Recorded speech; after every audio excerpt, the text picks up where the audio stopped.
कर्म तो है षष्ठी की, और अर्घ्य प्रदान करते हैं हम सूर्य नारायण को। इसके पीछे कारण क्या है?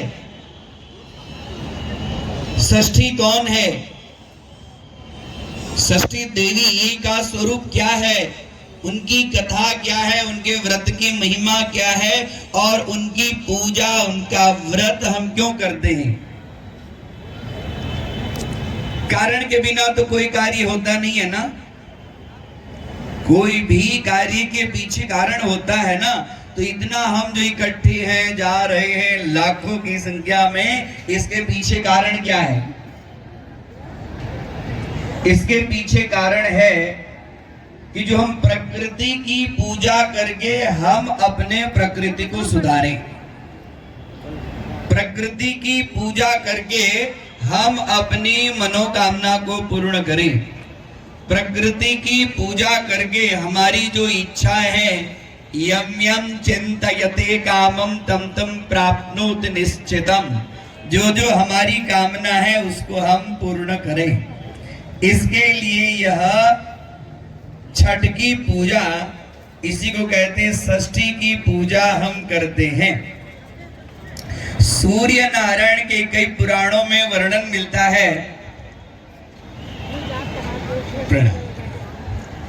कई पुराणों में वर्णन मिलता है कि सूर्य नारायण की बहन है, और कई जगह ऐसा वर्णन मिलता है यह नदी के पास में जन्मी, इसी के लिए जल में इनका स्थान है।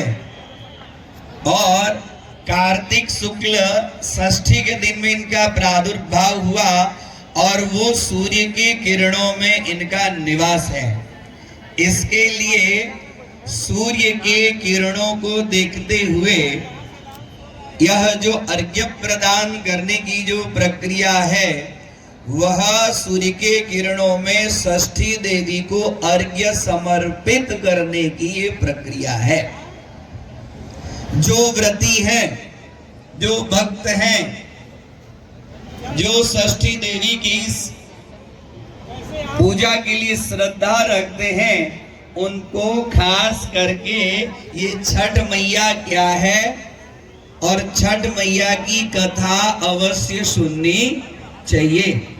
इसे उनके प्रति हमारी श्रद्धा और बढ़ेगी।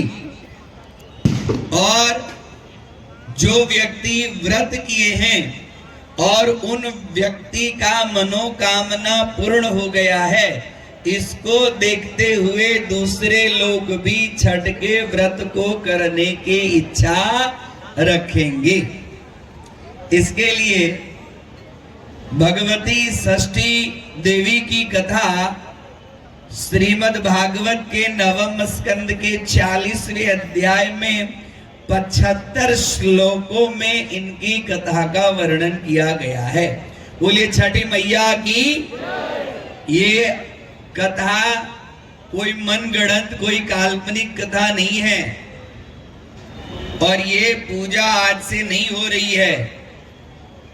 ये पूजा मात्र सूरत में, गुजरात में, बिहार में, उत्तर प्रदेश में, उड़ीसा में, बंगाल में ही नहीं होती है। यह पूजा ब्रह्मांड में आदि काल से चली आ रही है। सतयुग की कथा है ये सतयुग की कथा है।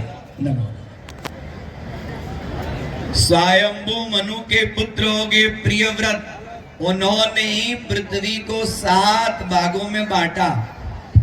उनकी इच्छा थी कि ब्रह्मा जी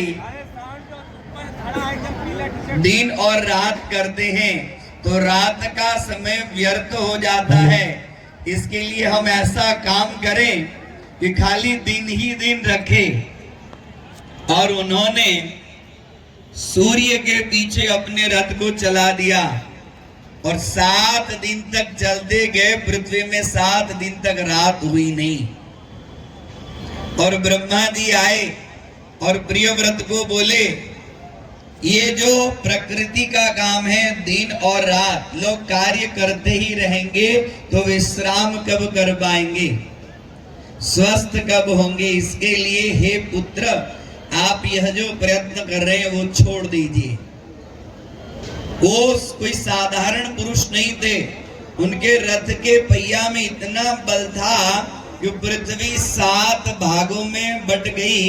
इसके लिए पृथ्वी का नाम पड़ गया सप्तद्वीपा वसुंधरा।